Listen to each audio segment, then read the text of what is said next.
আসসালামু আলাইকুম dear viewers, আশা করছি সকলেই ভালো আছেন। আজকে আমি আপনাদের সামনে নতুন একটা ভিডিও নিয়ে এসেছি, ডেসিমাল টু ফ্র্যাকশনে কনভার্ট করা। আমরা আজকে দেখব কীভাবে সহজেই ডেসিমাল থেকে ফ্র্যাকশনে কনভার্ট করা যায়।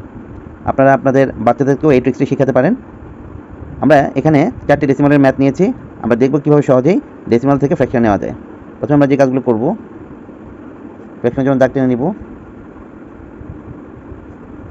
এরপরে আমরা নিচে যে কাজটি করব, দশমিকের জন্য 1 1 1 1। এরপর আমরা দেখব দশমিকের পরে কয়টি ডিজিট আছে। যে কয়টি ডিজিট থাকবে সে কয়টি শূন্য। একটি ডিজিট আছে, একটি শূন্য। এখানে দুইটি ডিজিট আছে, দুইটি শূন্য। এখানে তিনটি ডিজিট আছে, তিনটি শূন্য। এখানে চারটি ডিজিট আছে, এখানেও তিনটি ডিজিট আছে, তিনটি শূন্য। উপরে যা আছে জাস্ট তাই বসে যাবে। ডেসিমালটা উঠে দিলে 15, এখানে 253,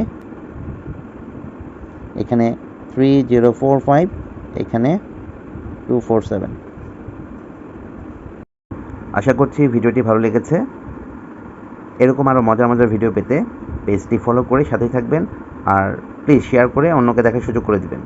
থ্যাংক ইউ।